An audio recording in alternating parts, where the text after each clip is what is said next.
جريا على عادته واستشعارا بما يخدم الكويت ويرسو بها إلى بر الأمان، جاء النطق السامي لحضرة صاحب السمو أمير البلاد الشيخ صباح الأحمد الجابر الصباح حفظه الله ورعاه في خطابه السامي خلال افتتاح سمو لدور الانعقاد الأخير من الفصل التشريعي ال15 كبلسم للجراح وحرصا أبويا على مصالح أبنائه المواطنين.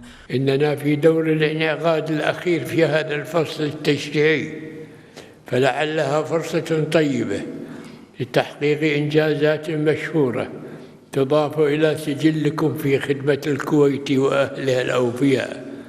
إنني أدعو الجميع، بل أطلب من الجميع مجلسا وحكومة بأن تكون مصلحة الكويت دائما همكم الأول وشغلكم الشاغل الذي لا تعلو عليه مصلحة أو غاية أو اعتبار، ما يستوجب منكم التعاون البناء والجاد في سبيل مصلحة الكويت العليا. ومن بين طي الكلمات يستشعر الجميع حكمة وحرصا على الشباب، فهم في نظره بناة مستقبل الكويت المعقود على الوحدة الوطنية وتعزيز الجبهة الداخلية. ولا خيار أمامنا إلا ترسيخ وحدتنا الوطنية وتلاحم مجتمعنا ونبذ أسباب الفتن والفرقة وإثارة النعرات العصبية البغيضة، ومن أخطرها انحراف وسائل التواصل الاجتماعي التي صارت معاولة تهدم وتمزق الوحدة الوطنية وتسيء إلى سمعة الناس وكراماتهم وأعراضهم. وقد دعوتكم غير مرة إلى تحرك جاد وعاجل للقضاء على هذه الظاهرة الخطيرة وحماية مجتمعنا من آفاتها الفتاكة. هو خريطة طريق ودليل ومرشد إلى تجاوز كل العقبات والتحديات والعبور بالكويت نحو الاستقرار المنشود. مضامين تلك العبارة كانت بعضا من التعبير الأدق الموصف لمعاني النطق السامي لسموه حفظه الله ورعاه بوجهة نظر رئيس مجلس الأمة مرزوق علي الغانم.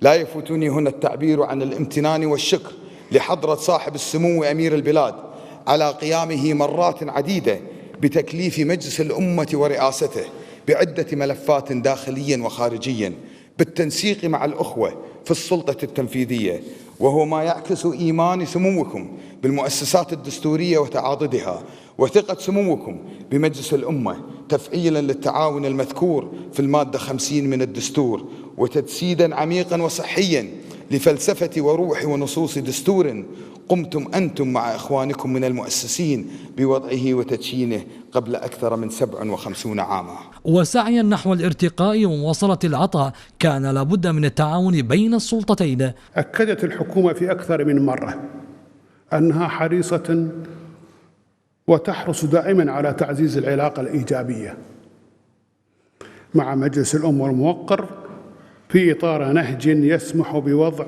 صيغة توافقية للارتقاء إلى مستوى المسؤولية الملقاة على عاتقنا لتحقيق المأمول من الغايات والتطلعات بالتعاون البناء بين السلطتين وفي إطار أحكام الدستور واللائحة الداخلية لمجلسكم الموقر. وما بين دفتي المسؤولية النيابية من رقابة وتشريع صار عام 2019 بكل ما حمله من معاني الكلمات لينبئ عن غد أفضل يتلمس خيره كل المواطنين.